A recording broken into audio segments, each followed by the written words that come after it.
வணக்கம், welcome to Guru Shanthi kitchen. இன்றைக்கி நம்ம கிச்சனில் சுவையான நூக்கல் குழம்பு தாங்க செய்ய போகிறோம். சாதத்துக்கு ரொம்ப அருமையாக இருக்கும், இட்லி தோசைக்கும் சூப்பராக இருக்குங்க. கம்மியான மசாலா அருமையாக செய்யலாம். வாங்க எப்படி செய்கிறேன்னு சொல்லி பார்த்துடலாம். நான் இன்றைக்கி இந்த 3 நூக்கல் தாங்க எடுத்துருக்கிறேன். இதை வச்சு குழம்பு செய்திடலாம். இப்போ இதுக்கு 2 ஸ்பூன் ஆயில் சேர்த்து ஹீட் ஆனதும் அதில் கொஞ்சமாக கடுகு, ஒரு 1/4 ஸ்பூனை விட கம்மியாக சோம்பு, கருவேப்பிலையெல்லாம் சேர்த்து நல்லா பொரிய விட்டுறலாம்.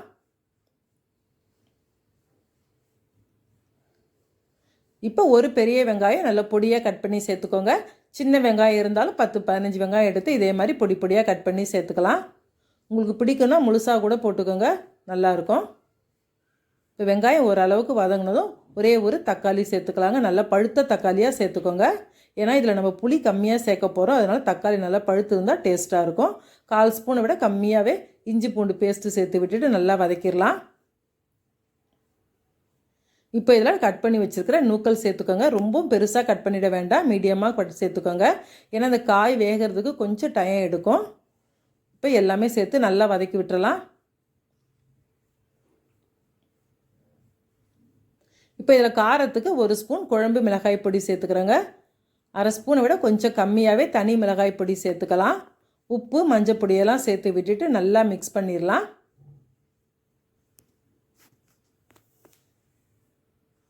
இப்போ நல்லா மிக்ஸ் ஆகிடுச்சு பாருங்கள். இப்போ இதில் காய் வேகிறதுக்கு தண்ணி சேர்த்துக்கலாம். இந்த காய் வேகிறதுக்கு கொஞ்சம் டைம் எடுக்கும், அதனால் தண்ணி கொஞ்சம் தாராளமாகவே சேர்த்து காயை நல்லா வேக விட்டுறலாங்க. ஒரு 3/4 பாகம் வேகிற வரைக்கும் நல்லா மூடி வச்சு வேக வச்சுக்கோங்க. இப்போ இதுக்கு ஒரு தேங்காய் அரைச்சிக்கலாம். நம்ம நல்லா ஒரு கைப்பிடி அளவுக்கு பொடியாக கட் பண்ண தேங்காய் சேர்த்துக்கோங்க. துருவன தேங்காவாக இருந்தால் ஒரு 2-2.5 ஸ்பூன் அளவுக்கு சேர்த்துக்கலாம். 1 ஸ்பூன் உடச்ச கடலை சேர்த்துட்டு 1/4 ஸ்பூன் சோம்பு சேர்த்து நல்லா நைஸாக அரைச்சி எடுத்துக்கலாங்க. சோம்பெல்லாம் அதிகம் சேர்க்க தேவையில்லை, இந்த அளவுக்கு கம்மியாக சேர்த்தா போதும். சேர்த்து விட்டுட்டு இப்போ நல்லா நைஸாக அரைச்சி எடுத்துக்கலாம். பாருங்கள், இந்த அளவுக்கு இருந்தால் போதும். பாருங்கள், இப்போ காய் நல்லா வெந்துருச்சு. ரொம்ப அதிகமாக வேகக்கூடாதுங்க, நல்லா அதாவது மென்று சாப்பிட்ற மாதிரி இருக்கணும். அப்போ தான் அந்த காய் சாப்பிட்றதுக்கு நல்லாயிருக்கும். இப்போ ஒரு 3/4 வாசி நல்லா வெந்துருச்சு. இந்த சமயத்தில் நம்ம அரைச்சி வச்ச தேங்காவை சேர்த்துக்கலாம். அது கூடவே நான் கொஞ்சமாக புளி தண்ணி சேர்த்துக்கிறேங்க. நல்லா தண்ணியாக கரைச்சி விட்ட புளி எடுத்து வச்சுருக்கிறேன். இப்போ அதில் ஒரு கரண்டி அளவுக்கு நல்லா அந்த குழம்பு கரண்டியில் ஒரு கரண்டி சேர்த்துக்கிறேன். நான் புளி அதிகமாக சேர்க்கக்கூடாதுங்க, இந்த காயில் புளிப்பு அப்படியே ஏறிடும். அப்புறம் காய் சாப்பிட்றதுக்கு நமக்கு சுவையாகவே இருக்காது. அதனால் கம்மியான புளி சேர்த்துக்கோங்க. சேர்த்து விட்டுட்டு அந்த மிக்ஸி கழுவின தண்ணி கொஞ்சம் சேர்த்துக்கலாம். இப்போ நல்லா மிக்ஸ் பண்ணி பாருங்கள் எந்த அளவுக்கு கெட்டியாக இருக்குன்னு சொல்லிட்டு. இது ரொம்பவே திக்காக இருக்கிறதுனால இன்னும் 1 டம்ளர் அளவுக்கு நான் தாராளமாக தண்ணி சேர்த்துக்கிறேன். சேர்த்து விட்டுட்டு காய் நல்லா இன்னும் ஒரு 5 நிமிஷத்துக்கு மீடியம் ஃப்ளேம்லேயே வச்சு வேக விட்டுறலாம். அதுக்குள்ளே தேங்காவோட பச்சை வாசனையும் போயிடும், காயும் இன்னும் கொஞ்சம் நல்லா வெந்துடும். இப்போ ஒரு மூடி போட்டு மீடியம் ஃப்ளேம்லேயே ஒரு 5 நிமிஷம் அப்படியே வச்சுருங்க.